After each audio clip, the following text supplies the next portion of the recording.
donc à cette, comment faut-il l'appeler, cette soirée littéraire, cette soirée de mémoire. Peut-être qu'une des choses qui aura attiré votre attention, c'est le titre qu'on a donné à cette soirée. Et bonjour à Léo. Alors je peux vous dire d'où vient ce titre. C'est d'une mission que j'ai faite à la place de Léo. J'ai été envoyé à Montréal par Jean-Luc Coutès, tout simplement parce que Léo avait une autre mission à accomplir, comme Léo avait toujours beaucoup de missions à accomplir. Donc j'ai essayé de le remplacer à Montréal, et outre la déception de la plupart des gens que je croisais sur mon chemin, qui auraient voulu rencontrer Léo et revoir Léo plutôt, et qui étaient obligés de me croiser à sa place, à chaque fois les conversations se terminaient par « et surtout bonjour à Léo ». Donc voilà, ça vient tout simplement de là. Mais on s'est dit que c'était une bonne idée de prendre ce titre pour, ben voilà, bonsoir Émile, pour cette soirée, parce que finalement c'est un peu l'objectif qu'on s'est fixé pour cette soirée en collaboration avec Passaporta, ben, c'était voilà, de se souvenir de Léo et puis de se souvenir surtout aussi de ses goûts, de ses choix, de ses envies, de ses rencontres, et de partager ces moments avec vous, en se disant que peut-être qu'une des choses un peu différentes par rapport au moment où on s'était, en tout cas beaucoup d'entre nous, on s'était retrouvés au mois de janvier, c'est que la tristesse est toujours là, bien sûr, mais elle est peut-être un tout petit peu plus atténuée, que peut-être progressivement, finalement, voilà, ce qui revient, ce qui reviendra toujours, je pense, c'est les souvenirs, les moments de complicité, les moments de joie passés avec Léo. Donc c'est un moment de joie et une soirée de joie que nous avons envie de partager avec vous ce soir. Je veux remercier tout particulièrement Adrienne Nizet, qui est ici co-directrice de Passaporta, et puis Ilke Freuen aussi, évidemment, de nous accueillir. Avec la promotion des lettres, avec la Fédération Wallonie-Bruxelles, voilà, c'était le moment qu'on avait... C'est un moment qu'on avait envie de choisir. On avait d'abord pensé faire organiser quelque chose à l'occasion de la foire du livre de Bruxelles. Et puis on s'était dit que c'était beaucoup d'allées et venues, beaucoup de brouhaha, et qu'on avait envie d'un moment peut-être un petit peu plus intime, d'attendre justement voilà, que l'été se soit passé, que le temps aussi ait un petit peu fait son œuvre pour se retrouver tous ensemble. Alors le principe de cette soirée, d'abord, je pense qu'on est quand même beaucoup à se connaître les uns les autres. Donc c'est un moment convivial, c'est un moment amical avant tout. On va entendre des mots prononcés par des amis de Léo, des connaissances de Léo, des gens qui l'ont connu, qui l'ont côtoyé.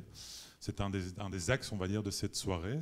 L'autre élément qui sera important, c'est qu'on va entendre les mots de Léo lui-même aussi, puisque c'est une des découvertes, finalement, en partie consécutive à sa disparition, c'est de découvrir le Léo écrivain, le Léo poète, le Léo romancier. Et donc on aura l'occasion, évidemment aussi, d'entendre ces mots qui seront dits par un comédien, Étienne Minungu, et une comédienne, Isabelle Wéry. Alors on va commencer, en plus, Émile Lanceman est arrivé, ce qui est une très très bonne nouvelle aussi. On va commencer par évoquer le Léo ambassadeur de nos lettres, parce que c'est vrai que c'était un élément très très important. Mais avant ça, je vais laisser la parole à Claire, sa compagne, qui va pouvoir nous dire quelques mots et puis vous accueillir à son tour. Voilà Claire. Léo, ce soir, on te rend hommage ici, à Passaporta, lieu que tu affectionnais car ton côté francophone y rencontrait ton côté néerlandophone. Avant de commencer, quelques mots, Léo, pour te rappeler les dernières œuvres que tu as fréquentées. Le dernier film que tu as vu, que nous avons vu ensemble, c'est Patterson, de Jim Jarmusch, l'histoire d'un conducteur de bus, poète dans l'âme et dans l'écriture, comme toi. Et peut-être cette histoire nous raconte aussi, et je cite, « Un homme est une ville, est un poème, est un film ». Cette définition pourrait te convenir. Le dernier spectacle, également vu ensemble au théâtre Le Public, « Si nous voulons vivre », à partir des écrits flamboyants de l'auteur congolais Soni Labou Tansi, et notamment avec Étienne Minungu et Simon Vanzé, ici présents. Spectacle qui pose la question de la survie poétique de l'humanité. Oser changer le monde pour sortir du cannibalisme économique et culturel. Depuis mai 68, Léo, tu t'es souvent posé la même question. La dernière exposition, toujours vue ensemble, au FOMU à Anvers, une rétrospective du photographe américain Saul Leiter, des clichés qui captent des scènes fugaces de passants dans les rues de New York, animées d'une grande vibration intérieure. Des silhouettes à la lisière de deux mondes. On a dit du photographe, et je cite, « Les lignes d'horizon sont pour lui celles des contes que l'on porte en soi. » Léo, toutes les histoires que tu portais en toi, on adorait t'entendre les raconter. Enfin, le dernier livre que tu lisais, l'œuvre poétique complète de Richard Brautigan, avec pour titre « C'est tout ce que j'ai à déclarer ». Il écrivait des poèmes comme des romans et des romans comme des poèmes. Il appelait ses poèmes des fleurs de papier avec de l'amour et de la mort. Tu avais mis sur ton Facebook ce poème de lui, intitulé « Roméo et Juliette ». Et je m'étais demandé s'il m'était adressé. Je vous le lis en traduction. « Si tu veux mourir pour moi, je mourrai pour toi, et nos tombes seront comme deux amants nettoyant leurs vêtements ensemble dans une laverie automatique. Si tu veux apporter la lessive, j'apporterai le détachant. » Tu avais, Léo, comme Brautigan, un chapeau et beaucoup d'humour. Au verso du livre, l'éditeur a écrit à propos de l'auteur, un peu partout dans le monde, ses lecteurs le considèrent comme un ami intime. Léo, c'est le genre de relation que tu avais, je pense, avec les personnes que tu rencontrais. Je remercie donc tous les amis et amis intimes de Léo d'être présents ici. Passez une bonne soirée avec lui. Et toi, Léo, passe une bonne soirée avec nous.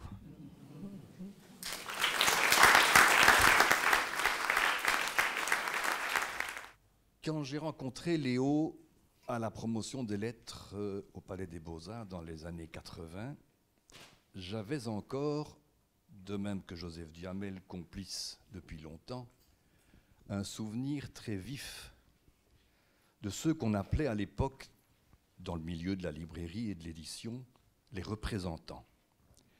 Et nous avions un souvenir plus vif encore de trois d'entre eux. C'étaient les représentants du groupe Gallimard. Il y avait là Roger Tavernier, Bernard Vallet, rejoint bientôt par Daniel Debroux. Et nous étions persuadés que dans tous les métiers du livre, tout commence par le fait d'être lecteur. Et qu'un représentant d'une maison d'édition, Gallimard, Mercure de Noël, c'était le groupe, était d'abord un lecteur, et capable, à partir de ses lectures, de faire différents métiers du livre. Et cette hypothèse n'est pas contredite par ce qui s'est passé avec ces trois-là, puisque Daniel est devenu libraire, que Roger Tavernier est devenu éditeur, et que Bernard Vallet est devenu éditeur, les éditions verticales, et auteur. Ce sont d'abord des lecteurs. Et ce qui m'est apparu dans cette première rencontre avec Léo, c'était que c'était un vrai lecteur. Plus encore, pratique théâtrale à travers Durancy et pratique éditoriale toujours à travers Durancy, puisqu'il éditait Claire, il éditait Paul, il éditait Werner, et le grand ancien Gaston Compère. Et il m'est apparu très rapidement que Léo était un homme qui savait très vite saisir les opportunités. Ce qui est évidemment l'inverse radical de l'opportunisme, puisque saisir les opportunités, pour lui, c'était prendre les circonstances et les intégrer dans sa ligne de conduite, laquelle est toute droite. Donc il s'est retrouvé, quelque temps après, à représenter pas mal d'éditeurs.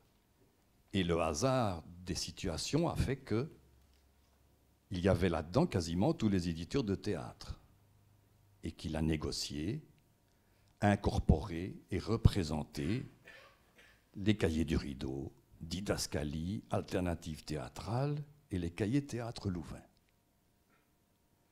Et preuve de son savoir-faire, il a négocié avec les responsables de ces 4 maisons d'édition qui ne se ressemblent guère. On ne négocie pas avec Marc Liebens comme on négocie avec Bernard Debrou. Il s'est retrouvé avec le surréalisme dans sa valise. Il a négocié avec Marcel Marienne pour Les Lèvres nues et avec Tom Gutt pour Brassat. Et je crois pouvoir dire que négocier avec Marienne et avec Gutt n'était pas d'une extrême facilité tous les jours. Et que dans sa valise, il y avait à la fois, il faut s'en souvenir, le Cormier de Fernand Verezen et TXT de Clemens Everegen. Nous ne sommes pas dans des productions fort similaires. Il y avait à la fois le Berosman et Rue des Usines, ce qui n'est pas tout à fait semblable. Et il réussissait cette performance parce qu'il s'identifiait à la démarche éditoriale. Il entrait dans le scénario qui lui était proposé. Il faisait preuve d'une empathie avec la mentalité de ses interlocuteurs. Et surtout, il était extrêmement curieux.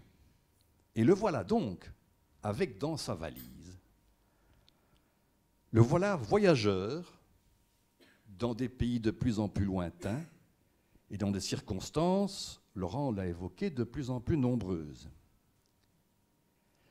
Il n'y avait pas que des livres dans sa valise, il y avait aussi sa culture. Et sa culture n'est pas une culture apprise. C'est une culture qui vient de la curiosité. C'est une culture qu'il a acquise patiemment, passionnément. Et avec tout cela, ce voyageur est parti à la découverte de pas mal de choses. Et quand il avait fait une découverte et qu'il ramenait quelque chose dans ses filets, il en était extrêmement joyeux. Était-il joyeux de sa découverte ou de savoir qu'il allait la partager? Je ne sais trop. Mais il la partageait, cette joie. Je me souviens par exemple d'une lecture qu'il avait faite dans un avion, dans un train, peu importe. Et il me dit, est-ce que tu connais Huile du moulin de Stevenson? J'adore ce texte. Et il m'explique pourquoi il l'adore. Et j'ai envie d'utiliser la phrase de Barthes qui disait de cet auteur, quel qu'il soit, je n'aime pas tout, mais ceci, ce texte-ci, m'enchante à la folie. Et manifestement, Huile du moulin, l'histoire d'un garçon qui ne bouge pas, qui tourne toujours autour de son moulin, qui veut voyager, qui ne le fait pas. Voilà un scénario un petit peu inversé. Il l'aimait passionnément, ce texte. Et je n'ai pu lui proposer en échange que la véranda de Melville. Et je me souviens que sur le retard, l'attente et la fascination, nous avons discuté pendant un certain temps, passionnément aussi. Sa valise pleine de livres et de culture, il l'amenait dans divers lieux, multiples. Et ce que j'ai observé très tôt, c'est que l'espace qu'il découvrait, salon du livre, foire du livre ou autres circonstances, devenait sien très rapidement. Ces lieux devenaient des lieux choisis. Il les investissait. Il était chez lui au Salon du Livre du Mans. Il était chez lui au Salon du Livre de Montréal. Sauf la fois où il n'y était pas. Et chaque fois qu'il arrivait avec ses valises, sous ses contenus, il était cerné de salut Léo. Tout le monde le reconnaissait, tout le monde l'accueillait. Et ces lieux sont devenus des lieux magiques. Il a provoqué des réunions au Québec, au-dessus du lac de Sakakomi, dont on se souvient tous, du moins ceux qui y étaient. Ou bien aussi à la maison Cauchy, qui le fascinait démesurément, où il se sentait bien, et où, dans un de ses premiers métiers d'ailleurs, il organisait des visites. Voilà, c'est tout ça, Léo. C'est tous ces gestes-là, c'est toutes ces démarches-là, et c'est sans doute ce qui fait que Léo a commencé à être le représentant d'un certain nombre de maisons d'édition belges, et il est devenu, suivant le mot d'aujourd'hui, l'ambassadeur de nos lettres. Merci.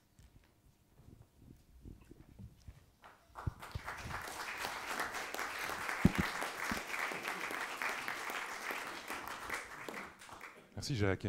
Émile, quelques voyages avec Léo. Oui, quelques-uns, mais je pose quand même la question finalement de ma légitimité à parler de lui, parce que je le connais par le petit bout de la lorgnette, par ces rencontres improbables que nous avions, et je sais que certains d'entre vous le fréquentaient bien davantage. Alors, connaissant mon goût pour la digression des œuvres, j'ai quand même préparé un petit papier, parce que je commence hélas à être habitué à ces cérémonies d'hommage pour le moment, et je me dis, il n'y a plus grand monde dans la salle d'attente, la prochaine fois ce sera peut-être moi. Notre complicité est sans doute née d'un phénomène bien connu, le rapprochement naturel des vaillants commis de la culture lorsque l'activité qui les mène loin de chez eux prend une pause. Ainsi en est-il en fin de journée dans des événements littéraires comme les salons par exemple, lorsque, après une journée souvent éprouvante, s'éteignent provisoirement les feux de la rampe. La sagesse voudrait que chacun rentre à l'hôtel à la recherche d'un sommeil réparateur. Kennedy. Car comme le disait si bien Raymond DeVos, l'éloignement rapproche. Tu ne vas quand même pas rentrer maintenant et tout seul viens manger un bout avec nous. Ceux qui l'ont bien connu connaissent ça. C'est sans doute donc en ces termes que Léo a dû m'interpeller un soir, m'entraînant sur les chemins d'une meilleure connaissance réciproque, puis d'une fidèle mais discrète amitié teintée d'un confraternel respect.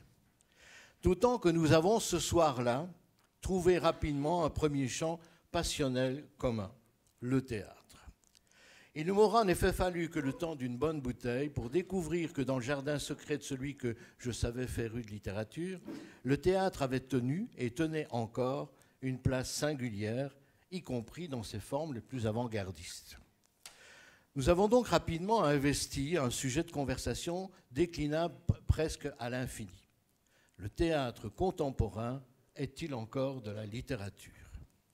Sujet remis régulièrement sur le tapis lors des rencontres suivantes. Ainsi, à coup de contre-exemples aussi multiples que foireux, nous avons, en une seule soirée pragoise, accumulé avec un plaisir polémique non fin, une telle réserve d'arguments de mauvaise foi que nous aurions pu nous y noyer si notre bouée n'avait pas eu un petit goût de Becherovska, cette liqueur indescriptible et vaguement médicinale à propos de laquelle Léo affirmait vindicatif « il faut boire local ». Ceci dit, le théâtre est rapidement passé au second plan dans nos discussions et une question est revenue de salon en foire comme un leitmotiv. Était-il un fonctionnaire poète ou un poète fonctionnaire ? Même si elle peut paraître anecdotique, la portée de cette question existentielle n'échappera à personne, surtout si on accorde au mot poète des sens multiples.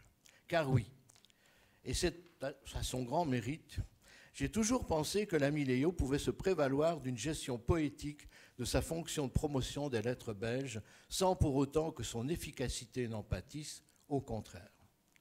S'il fallait caractériser cette approche très personnelle, je parlerai d'une méthode globale et affectivement, certains diront sournoisement, persuasive.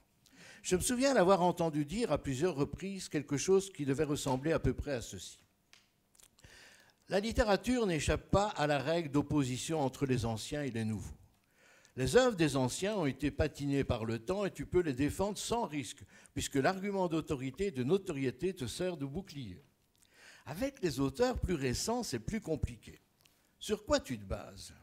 Sur ta propre analyse? Mais de quel droit? Tu ne défends pas, tu ne défends que ce que tu apprécies. Sur la reconnaissance médiatique? C'est tellement aléatoire. Sur les ventes? Encore faudrait-il que tout le monde ait les mêmes chances. Oui, cette question le taraudait, sans qu'il en fasse pour autant une crise existentielle. Il me semblait très conscient, plus que d'autres, je crois, de la difficulté d'œuvrer dans une institution au service du public, donc se devant impartial et équitable envers tous les auteurs, tous les éditeurs d'une part, et d'autre part, la pleine conscience qu'en défendant une œuvre, il engageait par ailleurs sa propre crédibilité référentielle qu'il s'était forgée au fil du temps.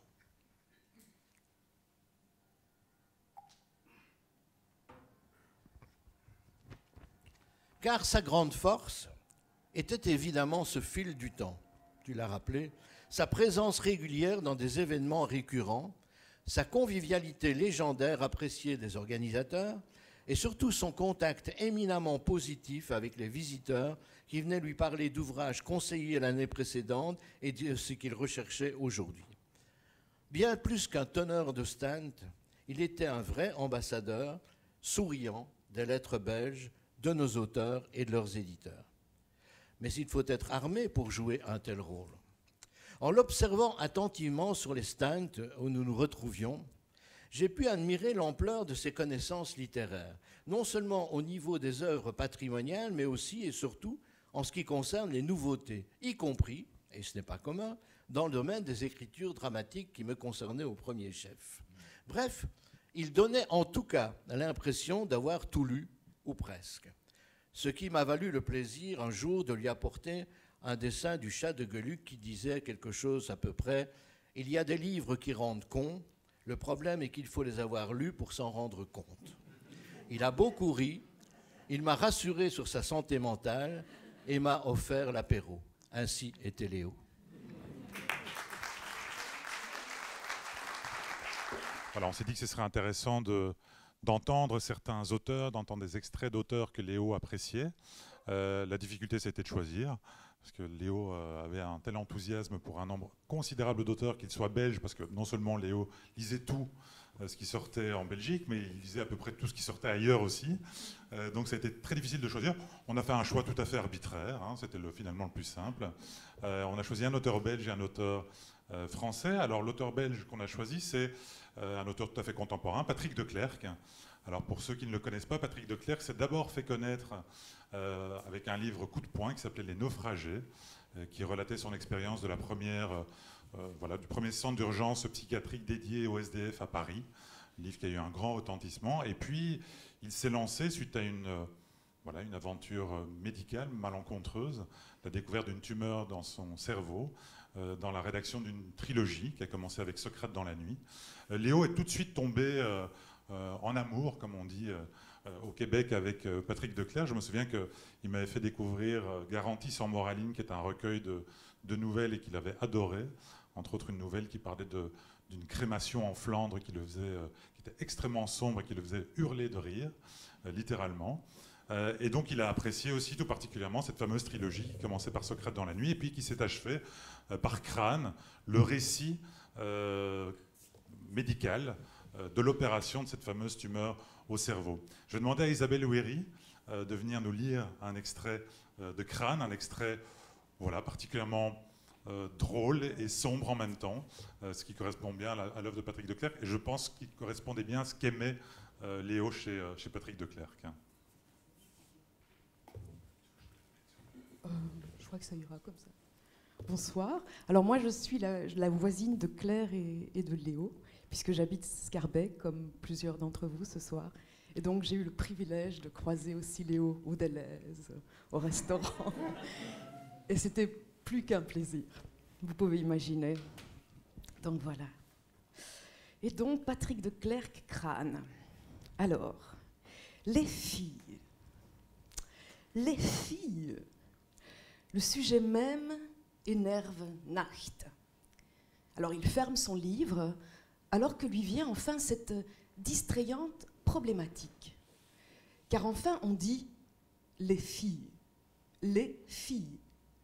Mais en soi, ce trop facile pluriel ne veut rien dire. Il est après tout pluriel et pluriel. 2 est un pluriel. 2 millions aussi est un pluriel. Et en cette nuit d'inévitable bilan, s'impose à Nacht cette brûlante interrogation. Avec combien de filles, femmes ou grand-mères de 7 à 77 ans, comme dans Tintin, a-t-il, lui, Nacht, réellement couché? En fin de compte, combien exactement? Et attention, quelques approximatifs autant qu'infantiles bisous sur la joue à l'école primaire, la bien nommée, ne comptent évidemment pas. Combien? Allez, sans tricher, combien? Bon, il va de soi que cette interrogation d'une navrante immaturité est exactement celle qu'il faut pour sortir quelques minutes Nacht de sa catatonie psychique. Combien? Allez, combien? Alors, il compte. Et compte et recompte et n'en sort pas. Ne trouve jamais 2 fois le même chiffre, en oublie l'une et puis l'autre, et certaines se trouvent comptabilisées 2 fois. Qui plus est, souvent il ne se souvient que de corps et de visage, sans prénom, cela n'avance pas. Non, ce calcul mental est un échec. Il devient rapidement évident que pour atteindre un peu de précision, il lui manque un papier et un crayon. Bien, en soupirant, il remet sa lampe frontale et retourne dans sa chambre. Papier et crayon font de toute façon partie de son matériel de survie face à l'aphasie des jours à venir. Ce qu'il faut, c'est établir une liste chronologique et espérer le meilleur de sa mémoire. Et ça marche. Alors il refait 2 ou 3 fois et l'historique et l'addition et arrive enfin à un résultat stable et quasi certainement exhaustif, soit un total de 29 filles. Exactement. 29. Ah, si scandaleusement proche de 30, chiffre pair autant que rond, est insatisfaisant. Non. Profondément insatisfaisant. Et Nacht de se poser la question de savoir si cette réalité impaire mesurée avant son hospitalisation, s'il aurait ou non essayé in extremis d'augmenter son score d'une modeste unité. Pourtant, ce n'est là que vaine spéculation, 29 c'est et 29 cela restera. Mais en kilogrammes, disons estimation raisonnable, 55 kilos en moyenne par un P30, à quel total en kilogrammes parviendrons-nous donc? Élémentaire, mon cher Watson, 55 fois 29 égale 1595 kilos, et ne chipotons pas, 1600, chiffre ouf, enfin rond, fera l'affaire. 1600 kilos. Alors, Nacht, heureux contemporain de ce 21e siècle, si riche en remarquables innovations technologiques, et dire qu'il risque de quitter tout cela, de son iPhone, googleise immédiatement ce nombre. Et de cette rapide opération, il apprend qu'un lamentin, par exemple, pèse en moyenne, mâle ou femelle, 500 kilos en Amazonie et 1500 sur la côte sud des États-Unis. Tandis qu'une femelle éléphant d'âge adulte oscille en Asie entre 2 et 3,5 tonnes, avec une moyenne établie à 2,75 tonnes, ainsi qu'autour de 4 tonnes en Afrique, avec ou sans sous-vêtements. Donc, ce qui signifie douloureusement que, malgré toutes ces années d'efforts, les 1600 kg des succès amoureux, ou sinon pas tout à fait amoureux, à tout le moins anatomiques de Nacht, ne valent pas grand-chose au vu de la grande balance de la nature. Ils égalent exactement 3 lamantines, lamentin d'Amazonie, ou une lamantine américaine, toutes les 4 un rien grassouillette, soit encore la moitié d'une éléphante africaine cachéchtique. Et ces pathétiques résultats, après 43 ans d'activité dévote, depuis le mémorable anniversaire de ses 16 ans. Une demi-éléphante. Tout ça pour ça, mais quel échec, quelle pitié, triste farce. Mais en ces peut-être dernières heures, que Nacht tente-t-il donc de faire avec ses calculs idiots? Eh bien, rien d'autre que d'achever ce qu'il a commencé il y a longtemps déjà. Il ferme la boutique. Il prend congé tant de son passé que de lui-même, en se ridiculisant avec la plus sauvage barbarie. Il tente furieusement de partir comme il était venu il y a maintenant 59 ans déjà, nu et avec rien. Rien du tout.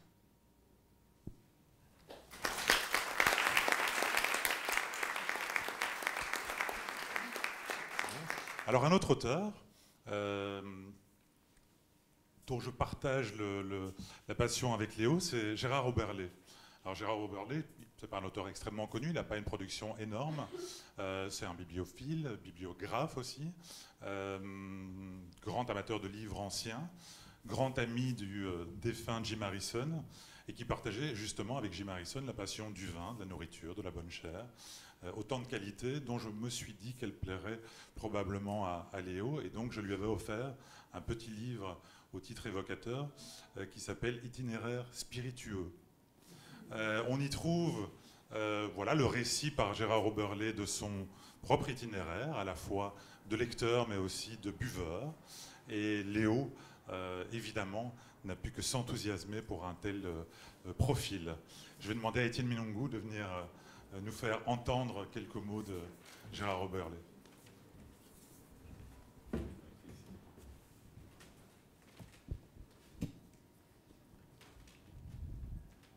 Curieux que ce soit sur moi que tombe ce texte, parce que je suis son voisin et le nombre de verres de whisky ramenés de tous ces voyages que nous avons bu, avec Claire qui nous regarde parfois en disant « mais écoute, maintenant rentre chez toi, il est 2h du matin ». Et Marie-Soleil qui se dit « il est encore avec Léo ». Donc voilà, itinéraire spiritueux.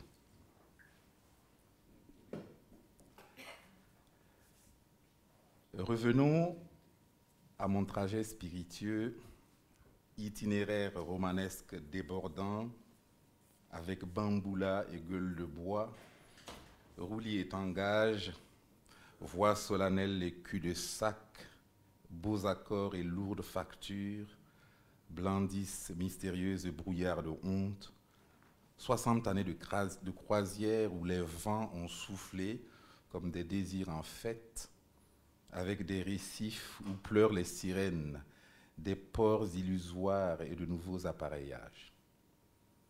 J'écris depuis une dizaine d'années et j'ai vécu cette période en me remémorant divers épisodes de mon existence. Je ne fais que raconter le substrat capricieux de mes souvenirs. Depuis que j'écris, j'exploite ce trésor, je le recompose et ce que je délivre ne concerne que moi.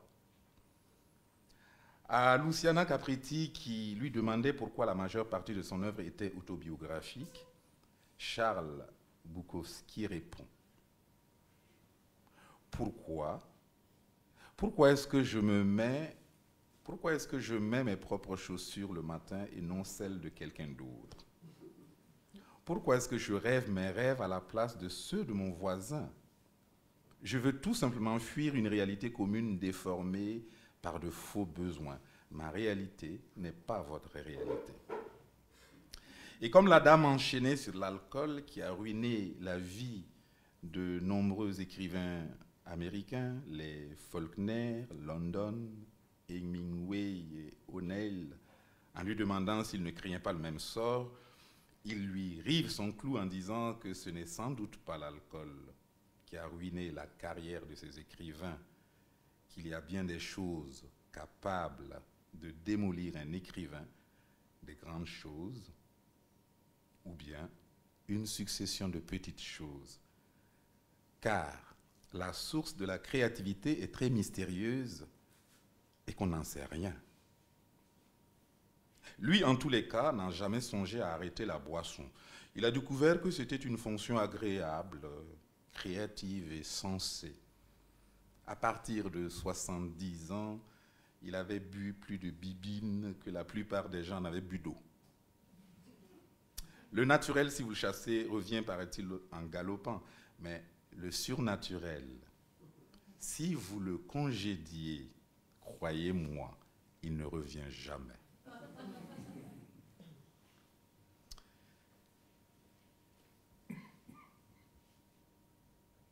L'alcool est une potion magique, un fertilisant pour les esprits dégoûtés du terre-à-terre qui ont besoin de mettre du surnaturel dans leur vie. Nietzsche parle d'auteurs qui ne sont ni esprits ni vin, mais esprits de vin, s'enflammant sans donner de chaleur. Je pense qu'il parlait de gens de lettres qui ne boivent pas. Je ne connais pas les mœurs spiritueuses de tous ceux qui écrivent, mais j'ai le sentiment que la sobriété absolue, sauf pour certains grands malades, ne sache inspirer autre chose qu'une littérature anorexique. Bon, ne citons personne, mais on devine à la lecture les faiseurs qui ne caressent que des muses élevées au couvent. Pour ma part, je ne me sens en fraternité qu'avec les compères de la muse vagabonde, la fille de mauvais lieu, celle qui rit aux éclats dans les fumées du vin car elle aime le cabaret, la muse à Bibi, à Piron et Ponchon, celle de Charles de Coster et de Jean-Claude Pirotte. Je n'ai malheureusement pas l'occasion de trinquer avec la plupart des poètes que j'aime, bon nombre gitan chez les taupes, mais ces trépassés sont plus près de moi que bien des vivants, et leurs livres sont comme un carnet de bonnes adresses que je consulte à loisir. Quand je serai assez vieux pour voir les choses comme elles sont réellement, il sera temps de tirer le rideau et de larguer les amarres. En attendant, je me couche tous les soirs après le coup de l'étrier, sans me soucier des grandes batailles, des débats d'idées, des courtoisies littéraires et des floralies sans parfum qui se déroulent dans les nouvelles académies médiatiques. Près de mon lit veille un vieux crâne auquel il ne manque que les deux tibias croisés pour que la vanité soit parfaite, et je m'endors lucide sur l'échéance dernière. S'escarmouche le monde en mille questions desquelles et le pour et le contre sont faux, disait Montaigne pour décrire l'absurdité universelle qui fait gigoter les actifs. Ce soir, pour rester dans l'arrière-boutique de Montaigne, le coup de l'étrier s'appelle Château Bel Air, pure merveille, élevé par Pascal Delbecq. Ce vin va me conduire à la méditation au sommeil avec une souveraine tendresse.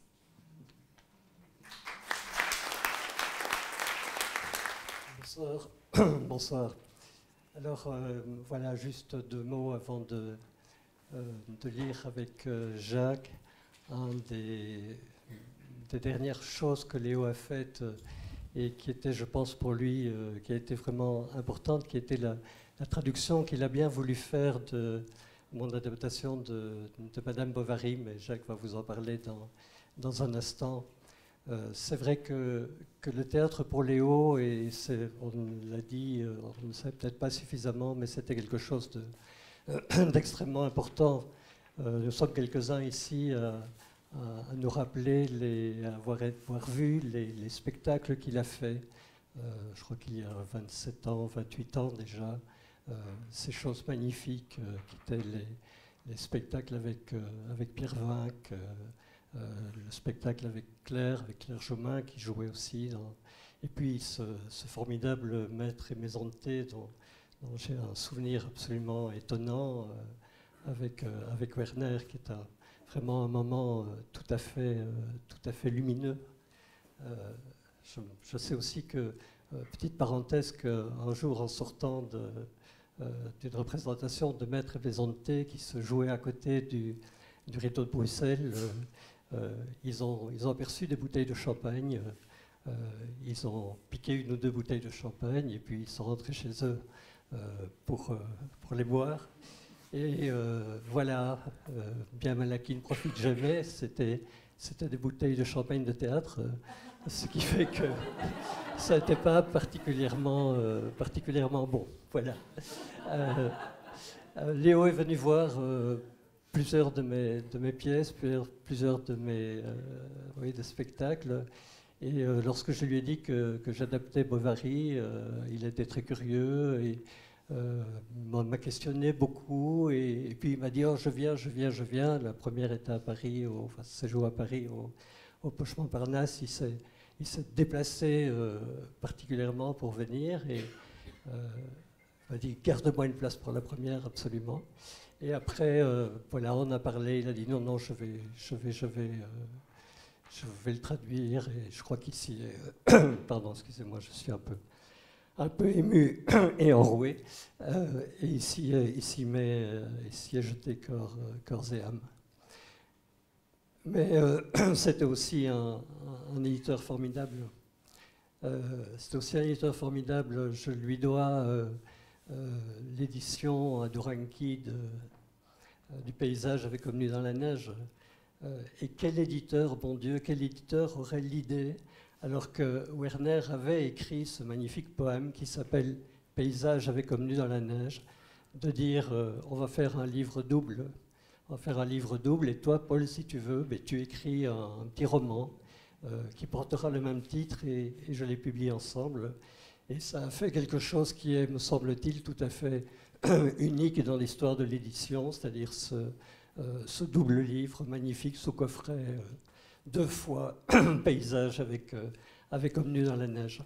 Et petite anecdote encore, cette décision de publier ça s'est faite un soir où, comme on vient de dire, je reprends, je l'ai noté, l'alcool est une potion magique, voilà. Je devais, c'était le moment d'Europa Lia Belgique. Et je devais aller chercher un des membres du jury à la gare et l'amener à l'hôtel Métropole, le membre du jury en question étant Georges Perec. Et j'ai été manger avec Georges Perec avant de l'amener au Métropole et je crois que nous avons un peu abusé sur la bouteille. Et nous sommes arrivés au Métropole, au bar du Métropole, où se trouvaient Werner et Léo, qui eux aussi, je crois, avaient déjà bu quelques verres.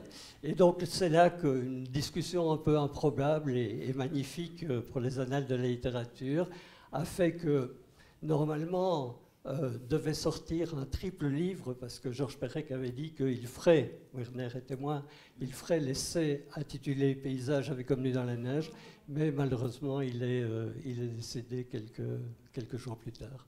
Voilà, c'est ça Léo, c'est une amitié, une complicité, quelqu'un de vraiment formidable. Chaque fois qu'on se revoyait, comme on l'a dit tout à l'heure, c'était « Qu'est-ce que tu as lu ça? Est-ce que tu as lu ça ?» Je pense qu'il avait le rapport au livre, le même rapport au livre qu'il avait à la nourriture, c'est-à-dire une gourmandise extrême. Voilà, quand il vous racontait un livre, il racontait bien. Je crois que notre plus grand plaisir, c'était de nous raconter les livres qu'on avait lus. Et on se les racontait tellement bien que c'était comme si on les avait déjà lus, mais quand même, on les lisait après. Et dernière anecdote sur sa gourmandise, et puis je vais m'arrêter. Je me rappelle à Budapest, on était là et j'avais été manger avec un traducteur hongrois dans un petit restaurant. Et j'ai dit à Léo, tu sais, j'ai mangé, c'était de l'oie avec de la pomme et avec des choux. Et je lui ai décrit le repas un peu comme on décrit un livre. Il m'a regardé, il n'a rien dit. Et puis le lendemain, il m'a dit, tu sais, j'ai été et j'ai repris le même plat. Et c'était vraiment formidable. Pour évoquer justement à la fois la traduction, le rapport au théâtre, c'est deux choses qui te concernent aussi au premier chef, Jacques, à la fois la traduction et le théâtre. Alors justement, on peut parler un peu de cette traduction et du travail effectué par Léo, et puis de ta rencontre avec Léo. C'est-à-dire que vous vous connaissiez sans vraiment vous connaître, et puis c'est une rencontre qui s'est faite finalement assez tardivement, mais qui a été une rencontre très marquante, je pense, pour toi. Elle était trop tardive, et je sais bien que quand quelqu'un s'en va, on voudrait que ça puisse se prolonger, mais dans notre cas, on s'est rencontrés trop tard, très nettement trop tard, et on a consacré surtout notre énergie à des combats qui étaient importants, qui étaient prioritaires, etc. Et une affection s'est créée au fil du temps avec de très étranges coïncidences, comme par exemple, il m'avait toujours vaguement dit qu'il habitait Scarbeck. Ce que je ne savais pas, c'est qu'il était à la rue de l'Est à Scarbeck, dans la rue où je suis né, et qu'il était à cette maison de celle où j'ai passé 20 ans de ma vie. Enfin, et cette maison-là, j'ai découverte le jour de sa mort. Donc, c'est quelque chose qui est très, très difficile à la fois interroger et surtout intérioriser. Mais je vais plutôt parler de lui comme traducteur parce que c'est un cas de traduction tout à fait exceptionnel. Vous en verrez le résultat tout à l'heure parce qu'on va se prêter à une lecture à deux voix de quelques extraits, enfin du début de la Madame Bovary. Là, il n'a pas dû traduire le titre, mais enfin, il a traduit tout le reste. Et cette qualité de traduction, elle vient d'un phénomène assez rare. Vous savez que la plupart des très grands traducteurs ne sont pas nécessairement les locuteurs de la langue qu'ils traduisent. Je connais beaucoup d'excellents traducteurs, même de l'anglais, enfin, qui baragouinent l'anglais, et pourtant ils le traduisent à la perfection. Des traducteurs de l'espagnol, il y en a des exemples. Ici, ce qui s'est passé, c'est que, en fait, il a appris à parler en néerlandais, en flamand, et puis la vie a amené qu'il s'est beaucoup plus servi du français, mais il n'a jamais oublié le flamand et le néerlandais. Il est resté tellement présent en lui que ça donne à la version que vous allez voir ou entendre de la pièce de Paul non seulement une saveur liée à sa propre performance en néerlandais, mais quelque chose qui est de l'ordre d'une divination incroyable du texte de départ. Ça demanderait des heures et des heures d'analyse, mais c'est tout à fait stupéfiant. Alors, je pense que le mieux serait peut-être simplement de vous lire le tout début de cette pièce, qu'il avait vue d'ailleurs comme moi au Poche Montparnasse et qui continue de se jouer un peu partout, qu'on va revoir à Avignon cet été, je crois. Non, à Bruxelles. Ah, on va venir à Bruxelles bientôt, oui.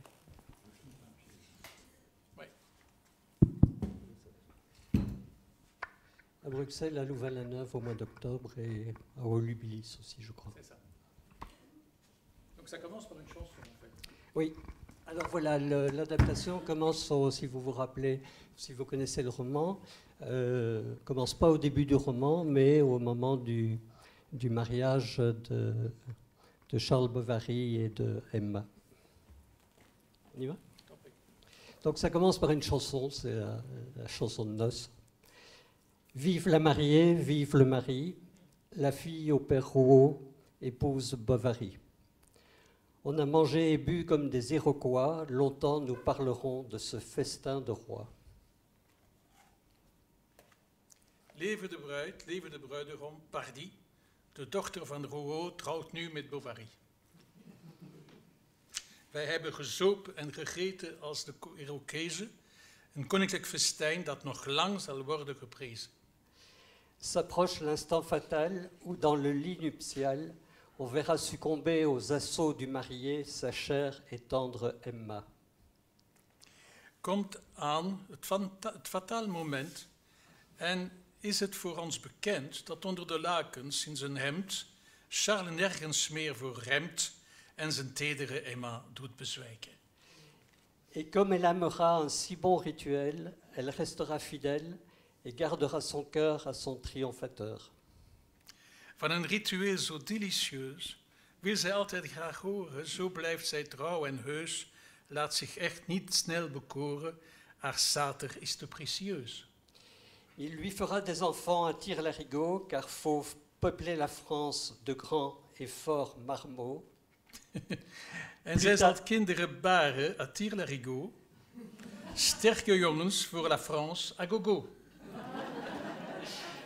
Plus tard, de beaux soldats sur les champs de bataille et des buveurs sans soif tous les soirs de ripaille. Soldaten op het slagveld worden zij later, die kunnen drinken en feesten zonder kater. Vive la mariée, vive la mariée, vive les mariés. Leve de bruid, leve de bruidegom Pardi, de dochter van de Rouault, trouwt nu met Bovary. Charles. Je m'appelle Charles Bovary. Charles Bovary. Je me souviens que j'ai dû dire mon nom en arrivant au collège. J'étais timide et j'ai bredouillé Charles Bovary. Toute la classe a éclaté de rire et s'est mise à crier Charles Bovary, Charles Bovary. C'est moi qui ai été puni. J'ai dû copier 200 fois le verbe ridiculus sum. Si on sent l'adaptation. Mijn naam is Charles Bovary. Karel Bovary? Non, non, non. Charles Bovary. Ik herinner mij, mijn eerste dag op het college. Ik was zo schuchter. Ik moest mijn naam zeggen en stamelde Charles Bovary. De ganse klas schaterde van het lachen en begon te schelden. Charles Bovary, Charles Bovary. Charles Bovary, Charles Bovary. Emma, je suis très heureuse de me marier. Je vais connaître les plus beaux jours de ma vie, ma lune de miel, savoir enfin ce que signifient les mots de félicité, de passion et d'ivresse. J'aurais voulu me marier à minuit au flambeau. Mon père n'a rien compris à cette idée. Wat ben ik blij te trouwen. Het worden de mooiste dagen van mijn leven. Mijn witte broodsweken. Eindelijk zal ik aan de weet komen wat gelukzaligheid, passie en roes betekenen. Graag had ik willen trouwen om middernacht au flambeau. Mijn vader snapte geen jota van dat idee. Alors, il y a un narrateur. Emma regrettait aussi de ne pas faire de voyage de noces pour respirer au loin le parfum des citronniers au coucher du soleil. Mais Charles ne pouvait s'absenter à cause de ses malades. Emma vond het ooit spijtig niet op huwelijksreis te kunnen gaan en ver van huis bij avondstond het parfum van citroenbomen te ruiken, maar ja, Charles kon zich niet vrijmaken. Charles, c'est parce que je suis médecin. Enfin, j'ai échoué aux examens de médecine, mais à force de travail, j'ai fini par être reçu comme officier de santé, le grade inférieur. Mon père avait dit qu'il n'avait pas de quoi me payer des études, mais ma mère, alors la mère intervient tout de suite, la mère Bovary, c'est moi qui ai obtenu que mon fils aille au collège de Rouen, puis j'ai économisé sou après sou pour qu'il puisse devenir docteur. Omwille van mijn patiënten. Ik zakte voor mijn examens geneeskunde, maar dankzij mijn ijver ben ik erin geslaagd benoemd te worden tot officier van volksgezondheid, de lagere rang. Mijn vader zei dat hij mijn studies niet kon bekostigen, maar mijn moeder, aan mij, heeft mijn zoon te danken dat hij op college kon gaan in Rouen. Ik beet iedere cent in twee om hem dokter te laten worden. Emma, moi aussi j'ai été élevée à Rouen, au couvent des Ursulines. Je me souviens que j'y lisais en cachette de délicieux romans d'amour. Tant de beaux serments, de sanglots et de baisers. J'aurais voulu être une de ces châtelaines au long corsage qui passent ses jours à regarder venir du fond de la campagne un cavalier à plumes blanches galopant sur un cheval noir. Les religieuses me trouvaient effrontée et elles ne furent pas fâchées de me voir partir. Daar werd ik ook grootgebracht, in Rouen, in het Ursulineklooster. Stiekem speelden ze mij liefdesromans door. Zoveel mooie beloftes, tranen en kussen. Ik droomde mezelf als markiesin in een lang corset, dagenlang uitkijkend over de velden naar een ruiter met een witte pluim op zijn helm, galopperend op een zwart paard. De zusters vonden mij schaamteloos en ze waren niet boos mij te zien vertrekken. Charles, c'est mon deuxième mariage. Ma première femme s'appelait Héloïse Dubuc. Elle était plus âgée que moi. J'aimais bien Héloïse, même si elle était très maigre et si au lit, elle avait toujours les pieds comme des glaçons. C'est ma mère c'est moi qui avais arrangé ce premier mariage en évinçant les autres prétendants. à commencer par un charcutier qui était soutenu par les prêtres. Het is mijn tweede huwelijk. Mijn eerste vrouw heette Eloïse Dubuc. Zij was ouder dan ik en weduwe van een deurwaarder in Dieppe met een lijfrente van 1200 pond. Het was mijn moeder die... Ik heb dat eerste huwelijk beklonken en al de andere pretendenten uit het zadel gelicht, te beginnen met een keurslager die nogthans gesteund werd door de priesters. À la même époque, je suis devenu médecin au collège de Tostes. C'est aussi ma mère qui, la mère, c'est moi qui lui avais arrangé cette place. Il y avait là un vieux docteur, j'ai installé mon fils en face de chez lui comme son successeur. Oui, oui. Oui, c'est sûr. Là, il y a adaptation. Oui, parce qu'il a synthétisé de répliques. Ik hield veel van Eloïse, ze charme. Zelfs al was zij broodmager en had ze in bed voeten als ijsblokken. In die tijd werd ik dokter in een dorpje met als naam Tostes. Het was mijn moeder die... Qu'est-ce que dit la mère alors? C'est moi qui lui avais arrangé cette place. Oui, oui, c'est ça. Oui. C'est ça, oui, tu l'as dit. Hein? Ik heb dat bedisseld, die plaats als dokter in het dorp, en was daar een stokoude huisarts. Ik vestigde mijn zoon recht over zijn deur als een opvolger. Oui, on peut s'arrêter là. Voilà, si ça vous avez... Le rire donne l'impression d'une certaine connivence. Merci. Jacques, juste un petit mot sur le Léo éditeur, parce que finalement il a été également ton éditeur de Suzanne à la pomme.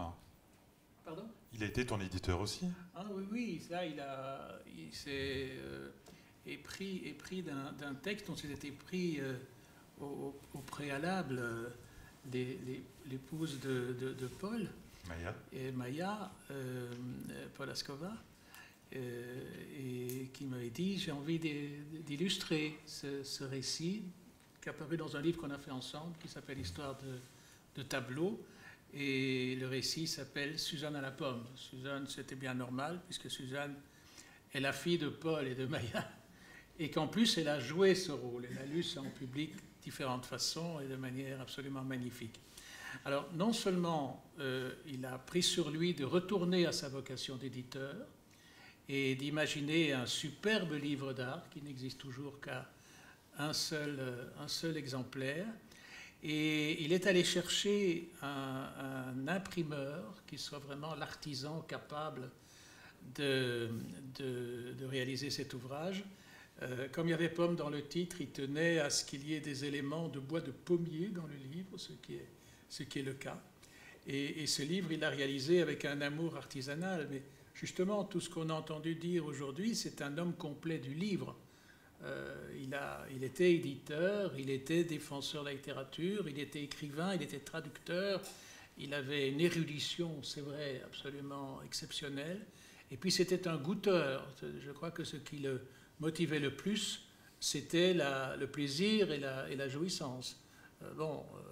Il aimait les bienfaits de la table, mais sa manière de parler de littérature, et ça a été très très bien évoqué tout à l'heure, sa manière de parler de littérature était inimaginablement encourageante. Oui.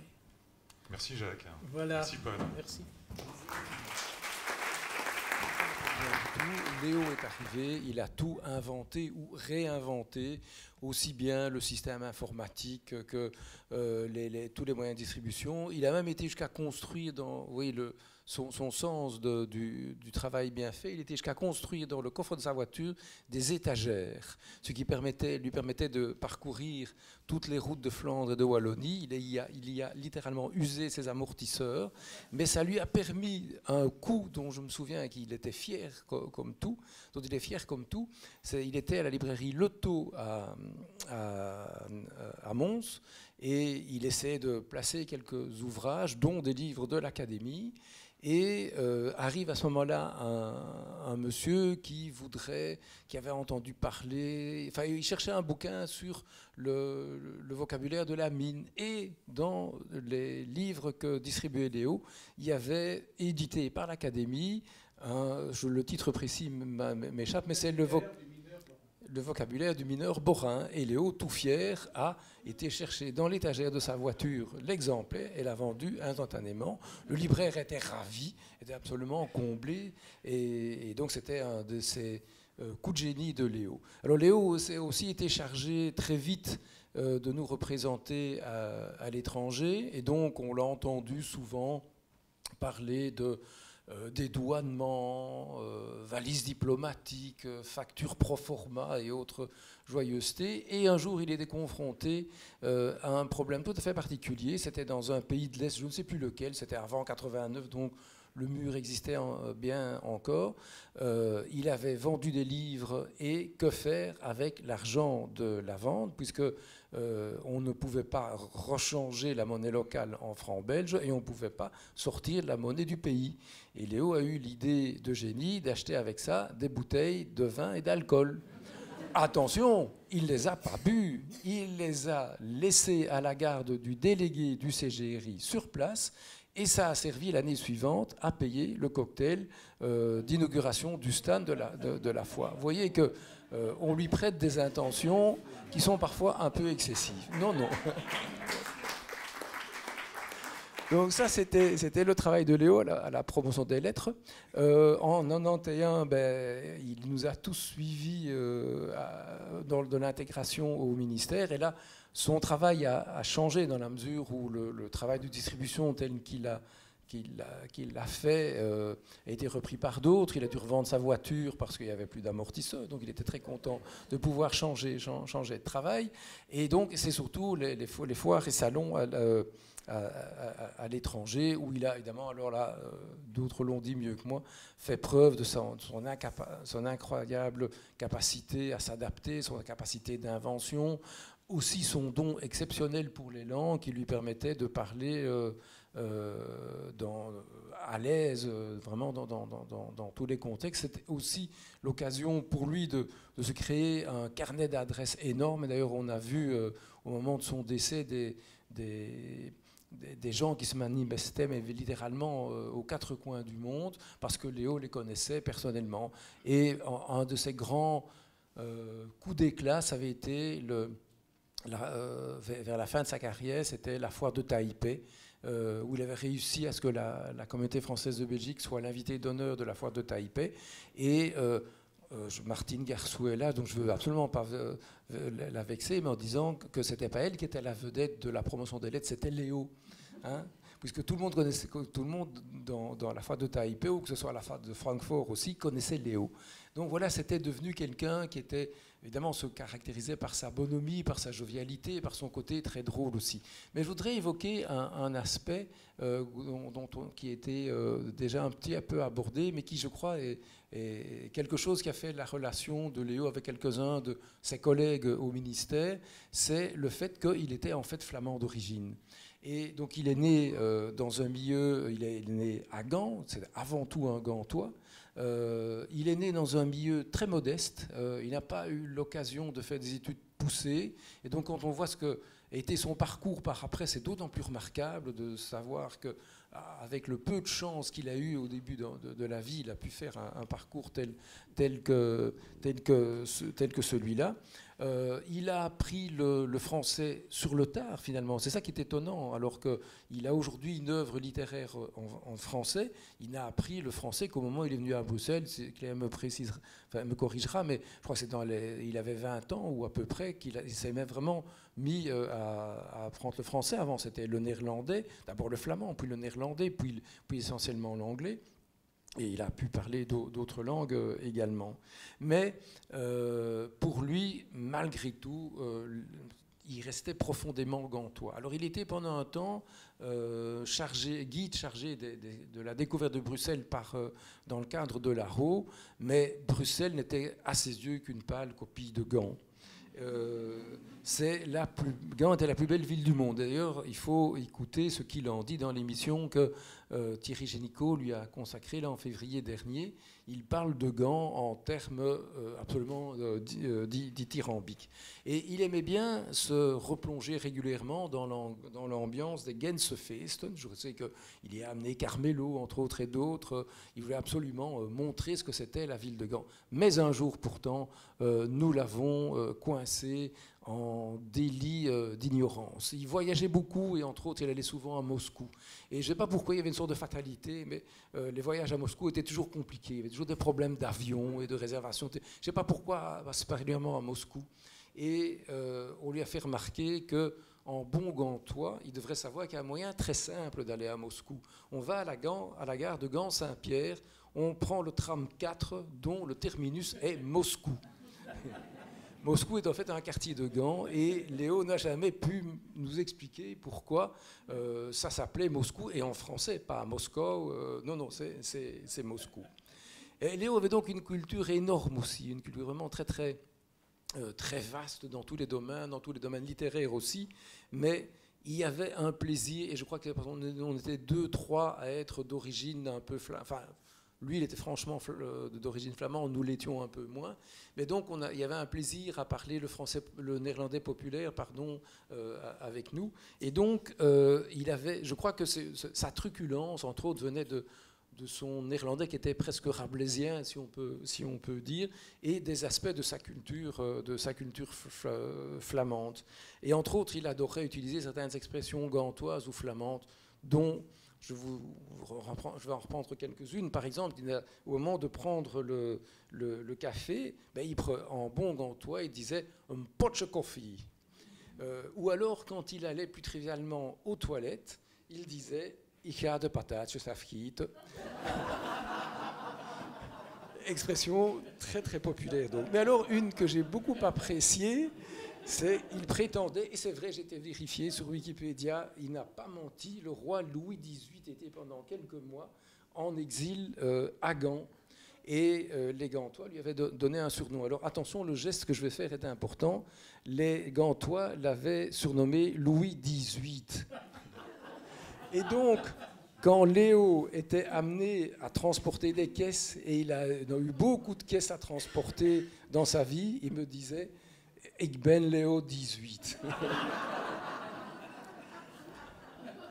Alors, ça, c'était le côté joyeux, drôle et facétieux de Léo. Je sais qu'au moment des funérailles, j'ai rappelé cette anecdote. Donc, il avait été envoyé comme responsable du stand de la promotion des lettres à la Boekenbeurs d'Anvers. Et les gens le félicitaient sur la qualité de son néerlandais, évidemment, et de façon très ludique, très drôle, simplement pour s'amuser, il répondait aux gens « Ja, ik heb Nederlands in Namen geleerd ».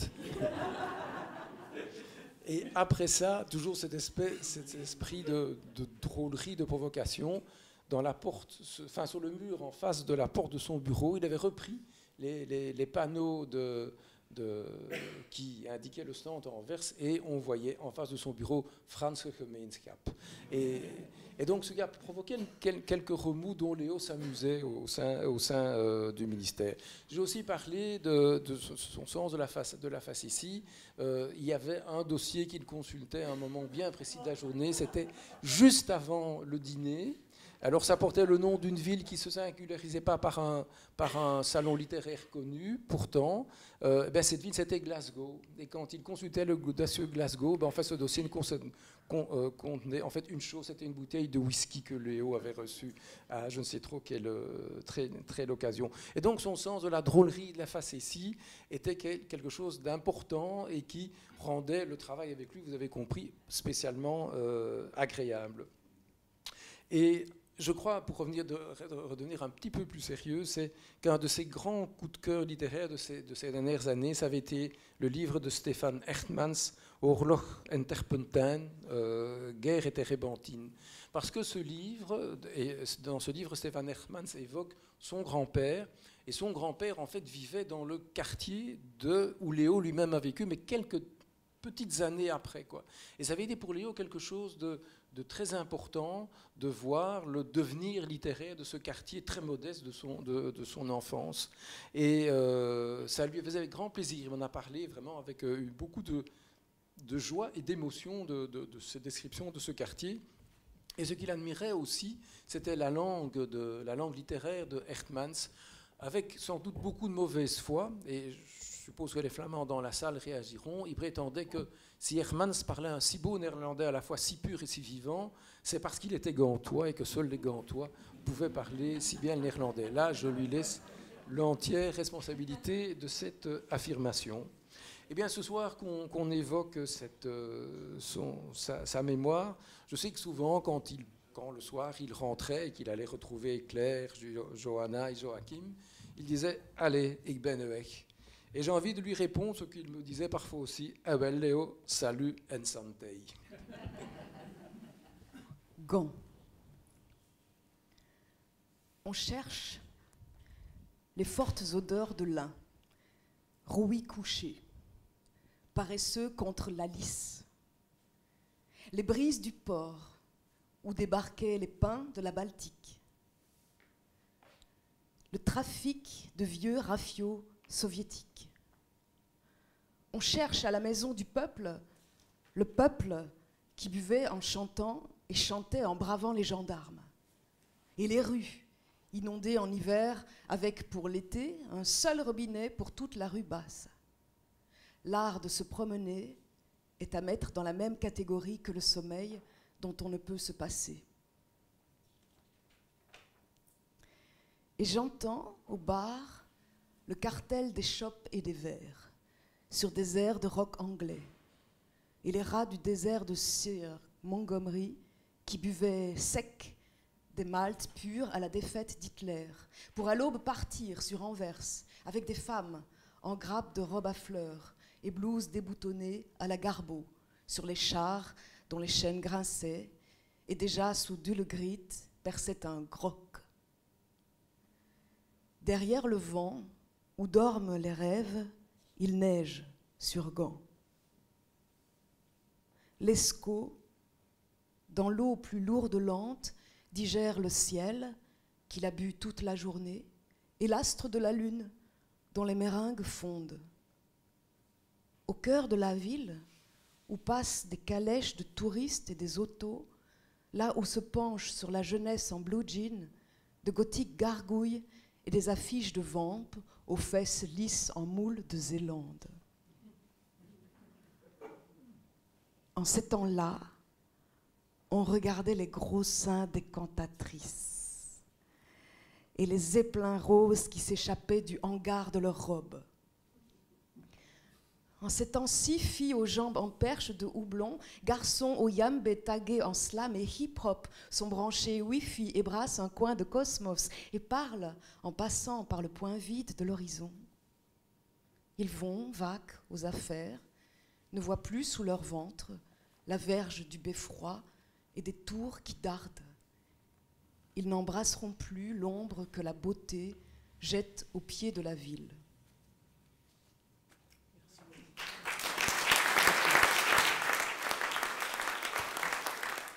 À tous les moments de ma vie, Léo était là, que ce soit quand il a frôlé, non pas frôlé, quand il a eu le cancer, hein, et quand il en a guéri, quand il a trouvé ses enfants, après les avoir cherchés, et vous deux, vous les avez enfin eus, etc.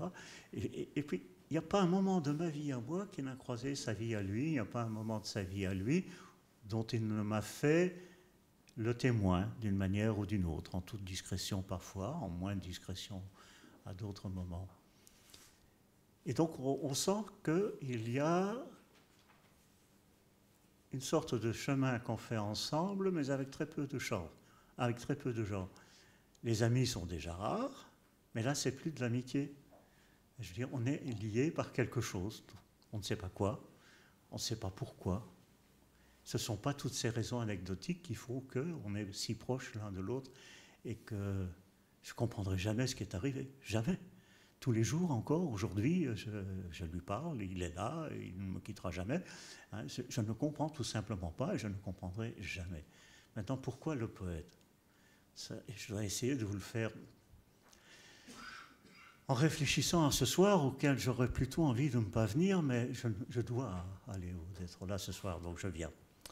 Donc en réfléchissant à ça, il m'est arrivé quelque chose que vous avez ce soir considéré des tas d'aspects de Léo, et à juste titre, et très fort, et très bien. Mais considérer, ça réveillait chez moi une phrase de Borges. Borges dit considérer, qu'est-ce que ça veut dire? Considérer, ça veut dire près des étoiles, être près des astres. Et je trouve qu'effectivement, Léo est devenu considérable. Voilà. Et je me sens bien de pouvoir le dire ce soir. J'ai parlé de Léo le Magnifique, je sais aussi pourquoi, mais pas ce soir, c'est dans la préface.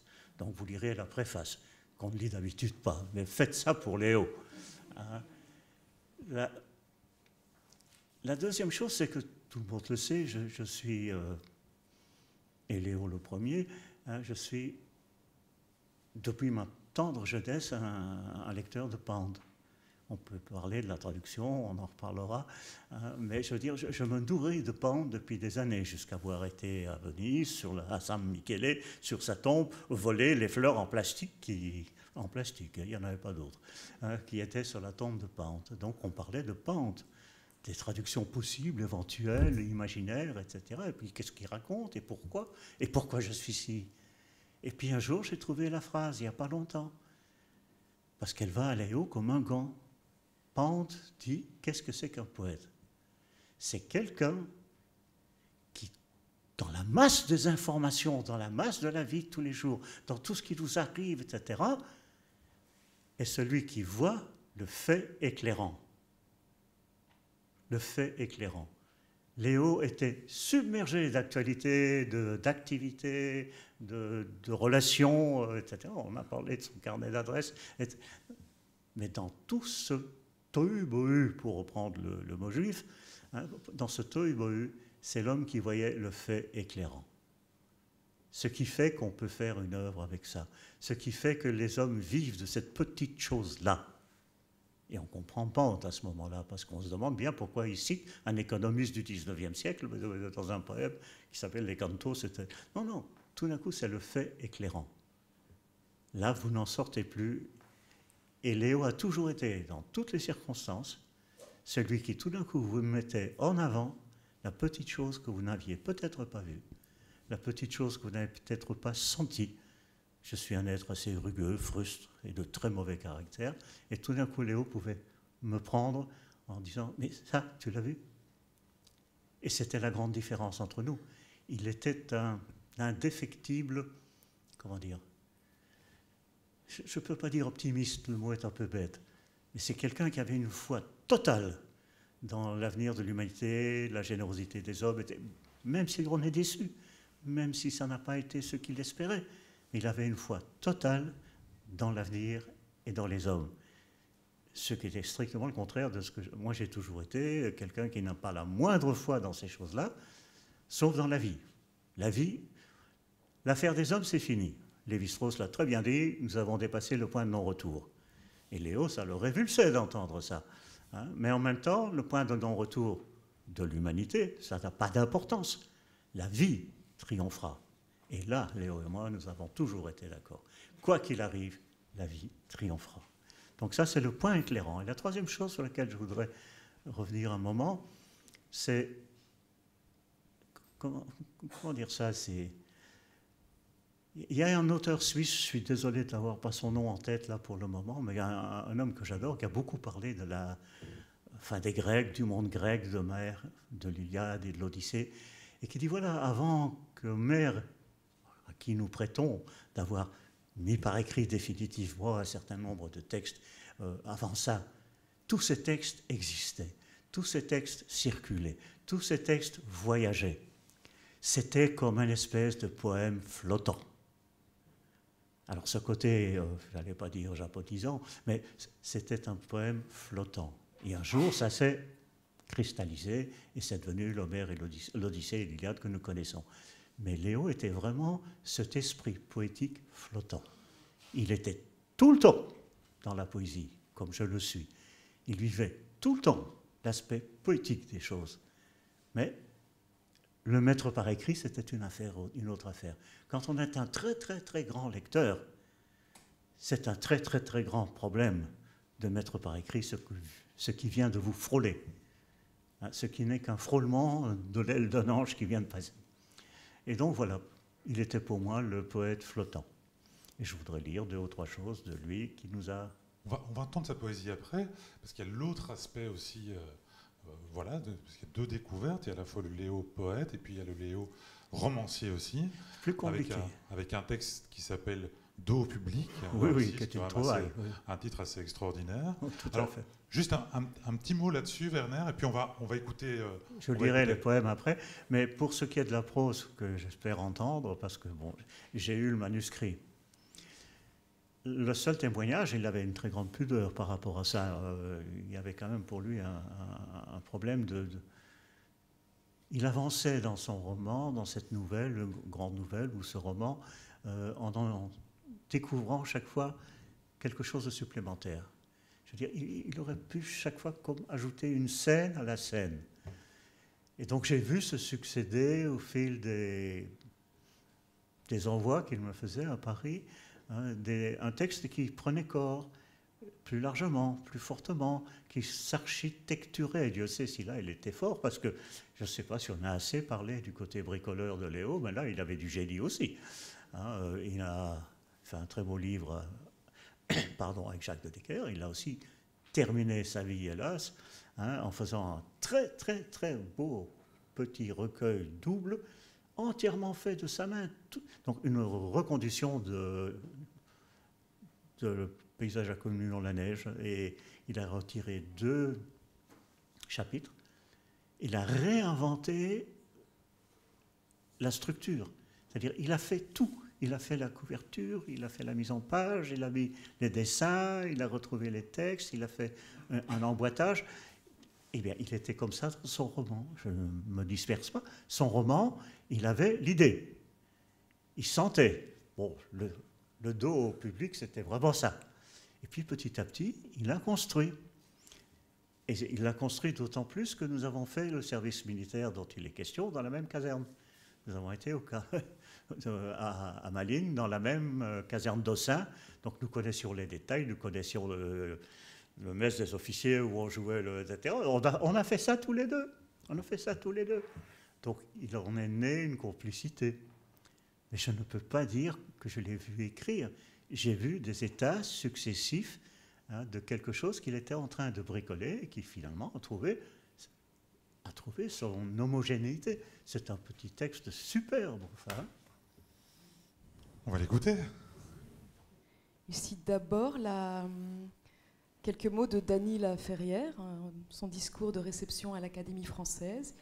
Il dit « On pense à tout ce chemin parcouru pour s'éloigner du Père, et voilà qu'il faut reprendre la route en sens inverse. » Alors il adresse des remerciements à Jean-Claude Salémy pour la gravure qui a inspiré ce roman, à Michel Lambert pour sa lecture encourageante, à Michel Torkens en particulier pour avoir débarrassé ce texte d'innombrables scories et pour m'avoir appris que le passé n'est simple qu'à la condition qu'il soit parfaitement passé. Première partie. 5 minutes pour dégager.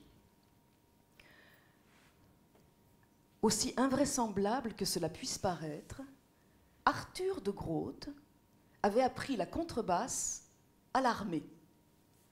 C'était un garçon timide, né au début des années 50, dans le quartier des abattoirs de la ville de Gand, à une époque où le service militaire était encore considéré comme un rite de passage vers l'âge adulte par tous les parents, infatigables narrateurs de leurs actes héroïques pendant 1 ou parfois 2 guerres mondiales, et comme un calvaire auquel il était difficile d'échapper par de nombreux adolescents. À l'arrière de la Castellane, une avenue arborée, avec au milieu un site propre pour le tram qui reliait les quais de l'Escaut à la Dame-Porte, où se trouvaient les premiers docks du port maritime, se trouvait un quartier ouvrier insalubre, fait de masures à 2 pièces, plus cave et grenier, face à un mur aveugle qui était l'arrière d'une autre ligne de maisons similaires.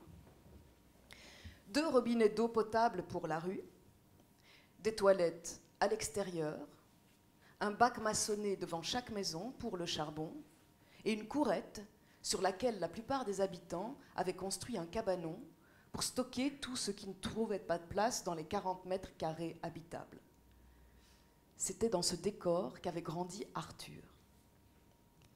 Vers ses 10 ans, à l'école que fréquentait Arthur, Madame Sylvette, institutrice de son état et fervente admiratrice de la célèbre famille autrichienne Trapp, qui avait résisté au nazisme en chantant, s'était mise à l'idée de créer une chorale. Elle avait pleuré de chaudes larmes en écoutant cette famille de choristes chanter Edelweiss dans le film allemand qui leur avait été consacré, et elle attendait avec impatience la sortie de la version américaine qui devait s'intituler « La mélodie du bonheur ». Elle avait envie de serrer chacun et chacune de ses élèves contre son cœur quand elle arrivait à les faire chanter a cappella sans la moindre fausse note. Et lors d'une répétition de La Mère de Charles Trenet, son oreille fut frappée par la pureté de la voix d'Arthur, à qui elle confia d'emblée un rôle de soliste, ce qui n'était pas vraiment du goût de ce dernier. Enthousiaste, elle convoqua les parents et les adjura d'envoyer leur fils à l'académie de musique pour y apprendre le solfège. Aucun des deux parents ne possédait la moindre notion de musique, bien qu'ils avaient, pour leur sortie du dimanche, un abonnement à l'opéra au Poulailler. À cet étage le plus élevé de la salle s'entassait le peuple. Il était séparé des autres balcons par une grille fermée au cadenas. Ses parents trouvaient la proposition de Madame Sylvette séduisante et ils se disaient que la connaissance de la musique ne pouvait qu'améliorer le statut social de leur unique enfant. L'inhibition dont souffrait Arthur se voyait encore intensifiée par toutes les sollicitations autour de sa personne. Mais il n'osait s'opposer aux souhaits de ses parents, ni encore moins à ceux de son institutrice. Il se résignait à consacrer ses mercredis après-midi et ses samedis matins à l'écriture musicale et à la modulation de ses cordes vocales. Mais quelques années plus tard, sa voix mua, et ce fut avec un certain soulagement qu'il accepta le verdict de son professeur à l'académie, abandonner le chant Arthur. De toute façon, il ne se voyait pas sous les feux de la rampe. Alors pour ne pas trop décevoir ses parents, il commença à gratter la guitare et poussa la chansonnette quand il rendait visite à un oncle ou une tante en ville ou dans le pays de Vase d'où était originaire son père Louis. L'honneur était sauf, on le laissa tranquille.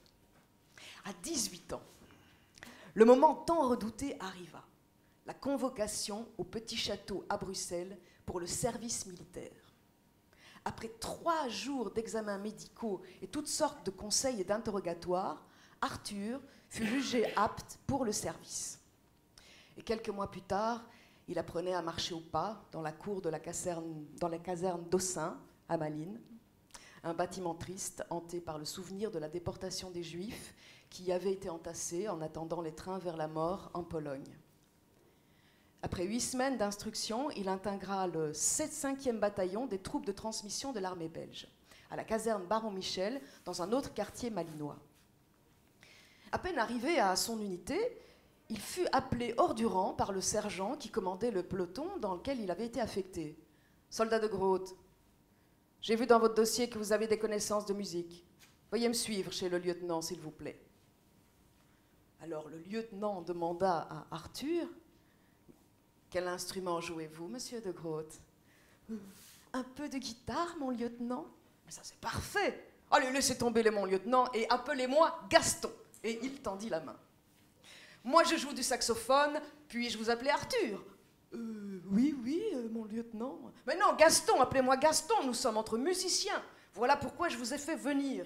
Je dirige un petit orchestre qui joue 2 soirs par semaine dans le bar des officiers. Bon, c'est pas du grand spectacle, vous savez, c'est juste pour créer un peu d'ambiance. » Et il vit Arthur blêmir, Arthur qui sentait venir la proposition. « Mais que se passe-t-il, Arthur ?»« Rien, mon lieu. Enfin, pardon, Gaston, mais c'est que je n'ai jamais joué en public, et encore moins dans un orchestre. » « Mais ne vous inquiétez pas, ami, laissez-moi vous expliquer. Notre bassiste était un milicien comme vous et il vient d'être démobilisé. La contrebasse est à vous maintenant. »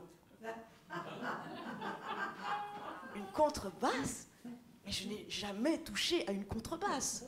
Et alors, mais c'est pas compliqué. Ce n'est qu'une grosse guitare avec 2 cordes en moins. Et puis, ne vous inquiétez pas, tout ce qu'on vous demande est de donner le tempo Et notre répertoire se limite à une quinzaine de standards de jazz paisibles. In the Mood, The Girl from Ipanema, On the Sunny Side of the Street, Stardust, Fly Me to the Moon, etc. Que nous jouons dans l'ordre ou dans le désordre. Jamais on ne nous a demandé autre chose.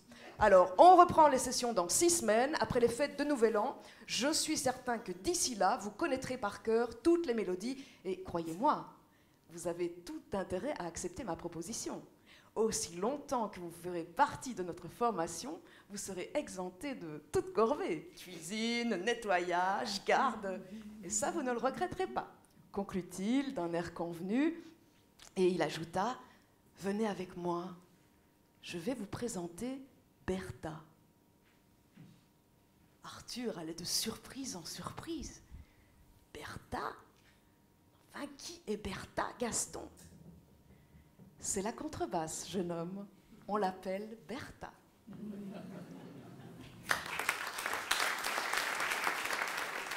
C'est en descendant l'escalier que je l'ai vu monter, cet homme qui me ressemble comme 2 gouttes d'eau, gonflant des encycliques qui se croisent et s'annulent.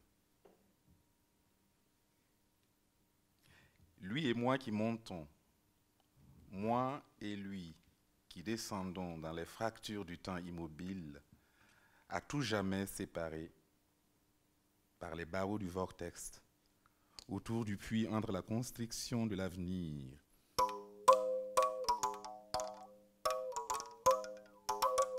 entre la constriction de l'avenir et l'éclosion de l'œuf qui n'a d'autre but que l'effondrement de l'unique et la propulsion dans l'espace cinétique d'illusions matérielles.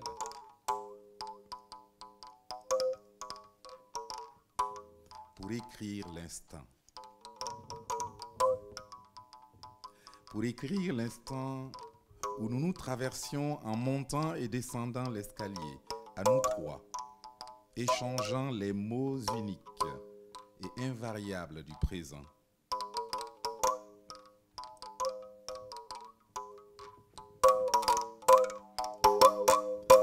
Car maintenant, moi qui observe l'autre et moi monter et descendre l'escalier, constate que malgré tout, la ressemblance n'est pas parfaite. Un cheveu gris en moins chelant, un ride au front de plus chez l'autre, comme si le temps avait le choix de ses accessoires pour proclamer son évidence, pour dire qu'on existe en dehors de nous ou qu'on n'existe pas au-dedans, et se mord la queue et avance malgré tout. Un coquelicot à la boutonnière pour se souvenir que mourir pour une patrie, par exemple, n'est rien d'autre que naître sur une croix, abandonné dans le jardin de nos Édens perdus, tout cela en même temps sans fin ni début.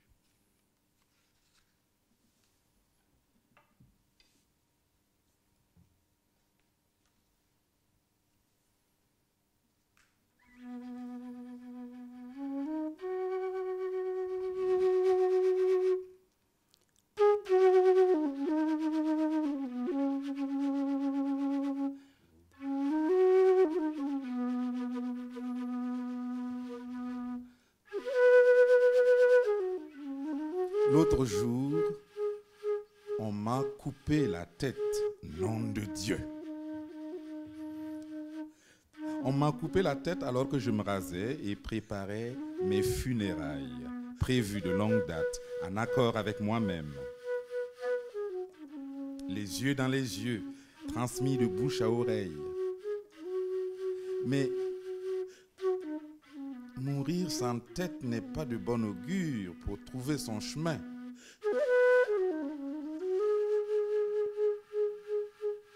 Alors nous avons marché à l'aveugle, main dans la main, vers notre destin et trouvé d'autres têtes à couper. Car quoi qu'on en pense, un corps sans tête a beaucoup de choses à dire et prend des décisions importantes pour l'avenir d'une planète.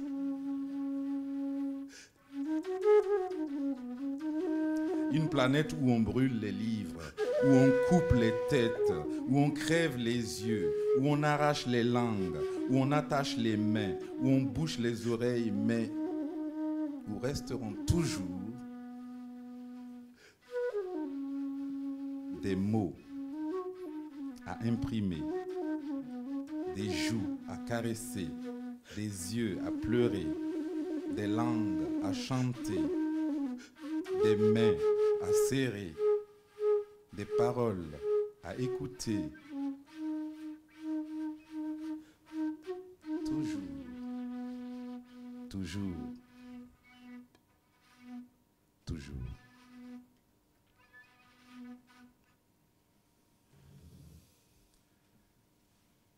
J'attendais à Bruxelles, à l'aéroport, mon départ pour New York où j'étais déjà arrivé et téléphoné à la maison pour entendre mon épouse dire qu'elle m'avait vu ce matin même mendier en haut de la rue à l'entrée du supermarché et qu'elle ne savait pas si elle pouvait me donner une pièce ou deux.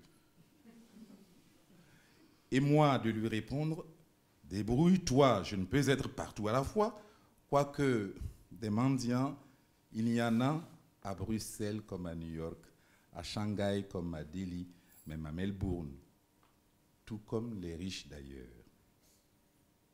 Ce même besoin d'argent pour être toujours plus riche ou toujours plus pauvre, une pièce ou deux. Quelle indifférence, aucune raison de prendre le premier avion pour Bruxelles, pour New York ou pour Delhi, pour rendre à ce mendiant, que je connais bien d'ailleurs, la monnaie de sa pièce.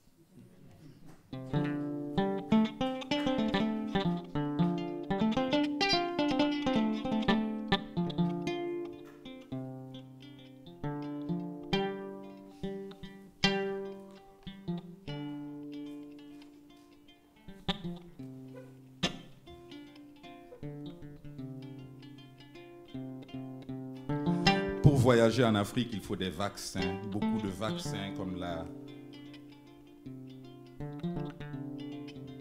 beaucoup de vaccins contre la fièvre jaune ou typhoïde, contre l'hépatite A ou B, contre la misère, contre les mouches, contre les moustiques, contre le mal d'avion, contre les jambes lourdes. Pour supporter le soleil et le sable entre ses doigts de pied, pour supporter les dictatures et leurs policiers.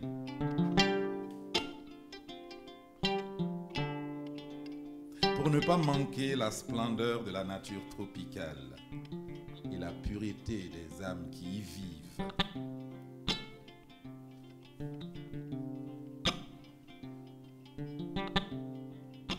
Heureusement que pendant ce temps, j'ai décidé de m'occuper de mon jardin, de tailler mes rosiers chez moi, dans mon Afrique, pourvu que je n'attrape pas le tétanos.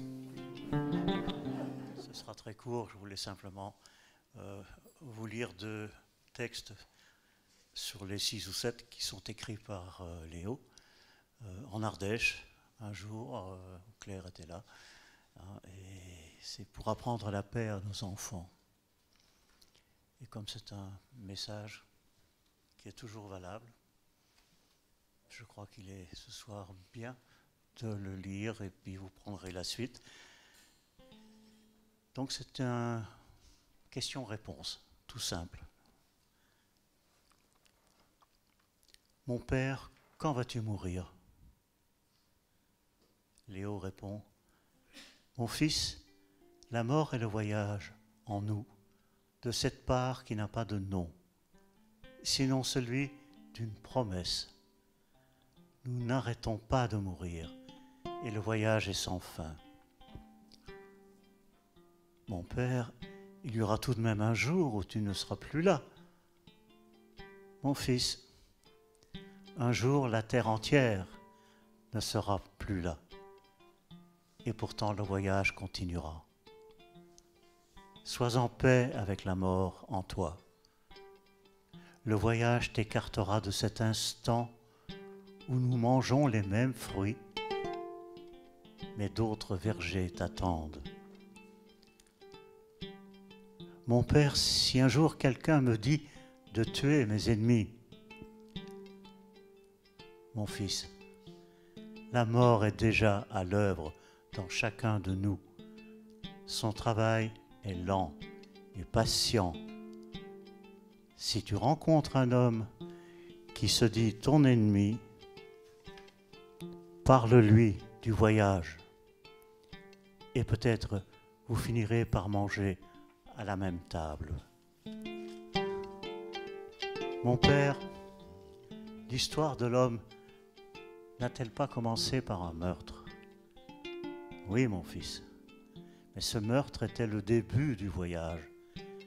Depuis lors, une main nous est tendue. Et il terminait le livre avec « Mon père, quelle est la mesure de la beauté et de la laideur? Mon fils, laideur et beauté sont les astres rivaux de la création. On ne peut les mesurer sans les opposer. Et chacun utilise les valeurs que la vie a déposées dans sa mémoire. Quand la beauté est menacée par la violence, elle se réfugie dans la nuit, y semant des grains de lumière pour qu'en temps de paix, on la retire de l'oubli. Donc, mon père, la guerre n'a que laideur à nous offrir. Mon fils, même la guerre a connu ses heures de gloire et le sang versé a été clamé par plus d'un comme l'exemple même de la beauté. Or, moi, je ne peux y croire. Et celui qui tue ne peut pas être mon ami. J'espère que mes paroles formulées ainsi ont ouvert en toi l'écrin précieux où se prépare l'amour de la beauté comme le signe même de la paix. Léo Beckmann, on ne peut pas mieux dire.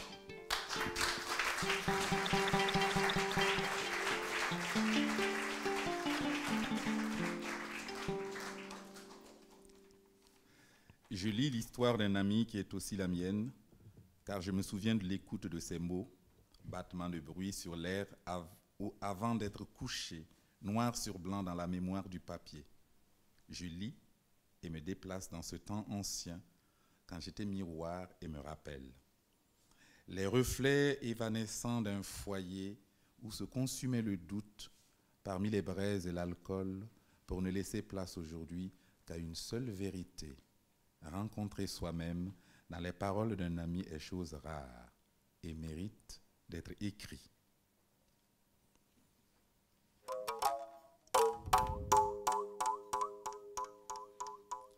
Dire qu'il suffit d'une poignée de sable sur la mort pour déchaîner la colère et punir l'amour.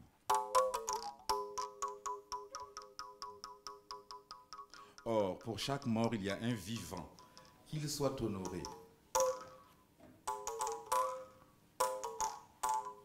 Et pour chaque prisonnier, il y a un homme libre, qu'il soit honoré. La vie et la liberté ne se nourrissent-elles pas aux mêmes racines? La mort et sa roideur ne partagent-elles pas les mêmes fastes? Je ne me souviens d'aucune mort. Je ne me souviens d'aucune naissance. Pourtant, j'y étais. Et je n'ai d'alibi à fournir qu'à moi-même.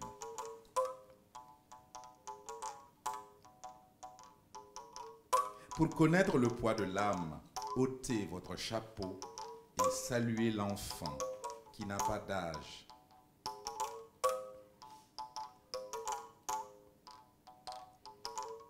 Puis enlevez la chemise et saluez l'adulte plus jeune que l'enfant encore. Ensuite, tirez ces chaussures qui ne vous amèneront nulle part. Et le pantalon autour du nombril déjà mort depuis le premier jour.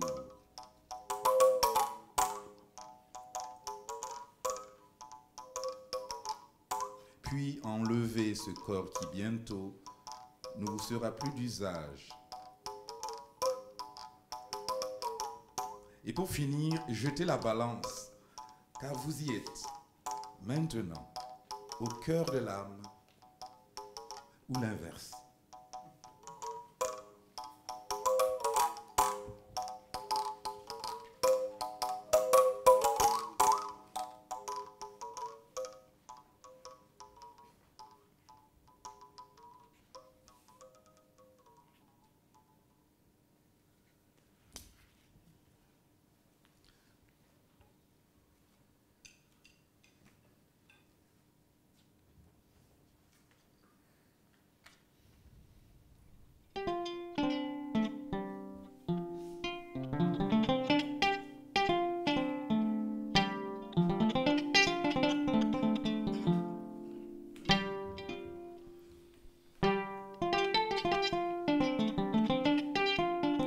Nous sommes la civilisation noire, la civilisation goudronnée, la terre rouge.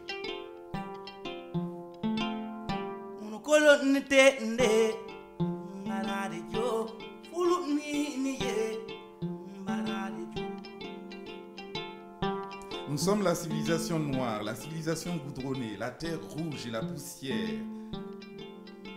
La terre rouge et la poussière nous sont devenues étrangères. Au mépris des lois sauvages, nous avons construit des abattoirs. Et nous avons emballé la mort sous cellophane. Nous avons mis nos espoirs dans des coffres et nos avoirs dans des cartes pour manger à crédit et pour mourir le ventre plein.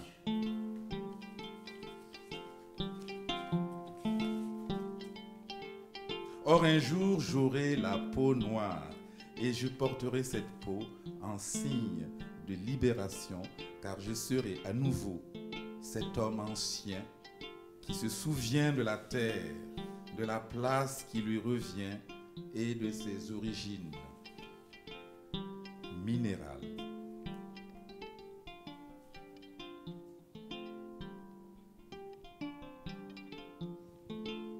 À l'aube de mes vieux jours, je prends la route vers l'autre côté de moi-même. Sur les traces de mon enfance, je lis aujourd'hui, dans mes premiers pas, la promesse de multiples voyages. Je me revois verser des larmes sur des amours absents et rire aux éclats devant une vitrine de chapeaux. Bientôt, je jetterai les béquilles et le trotteur en échange d'un rocking chair à l'ombre du soleil, à l'abri des étoiles, où tout est inscrit, mais rien n'est révélé sans que l'on fasse serment d'allégeance. Allégeance à la loi souveraine du présent.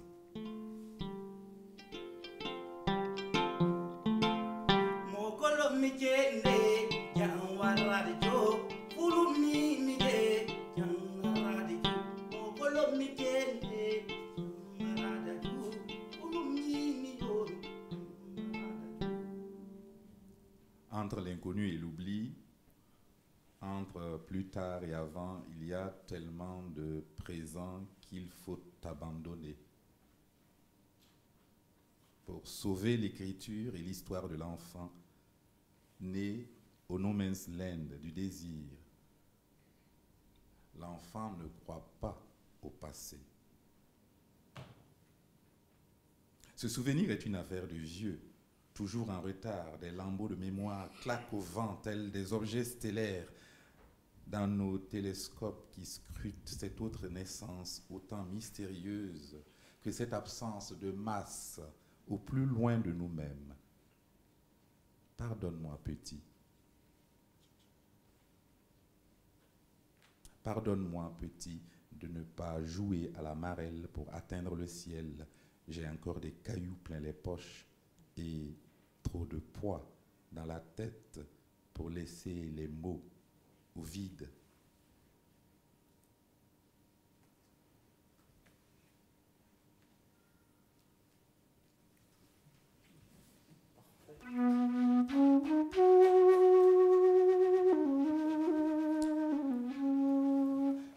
J'ai vu par la fenêtre la rue et des maisons d'une autre époque.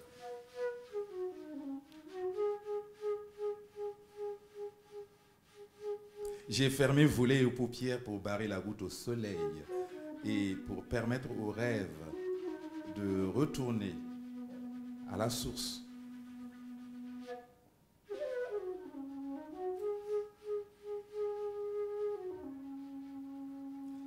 Maintenant que la nuit renonce à bercer mon sommeil et que je découvre avec stupeur qu'en amont de ma naissance, il n'y avait personne, que je me suis adopté de plein gré pour oublier la misère et embellir l'avenir. Privilège d'orphelin, oint par le néant, parti dans la vie, sans autre poids sur la nuque que le vent et les étoiles.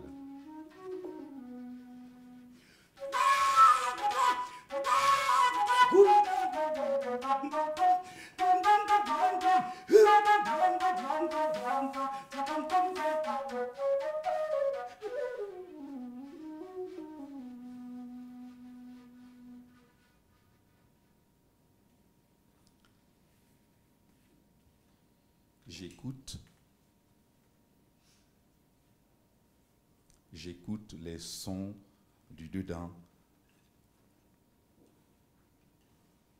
J'écoute les sons du dedans. Borborigme et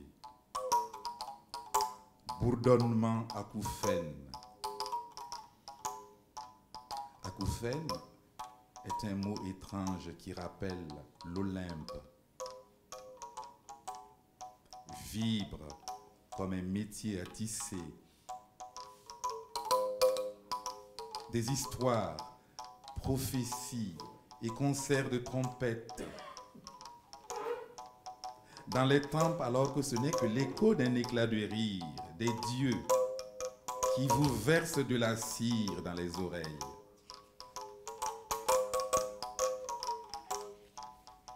Vous aveugle par tant de lumière et de feu qu'il vous soit impossible de comprendre qu'en fin de compte,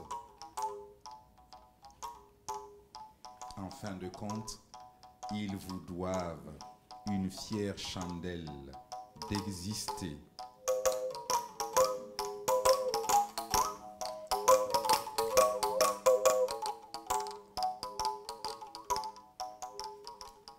Léo, avec moi.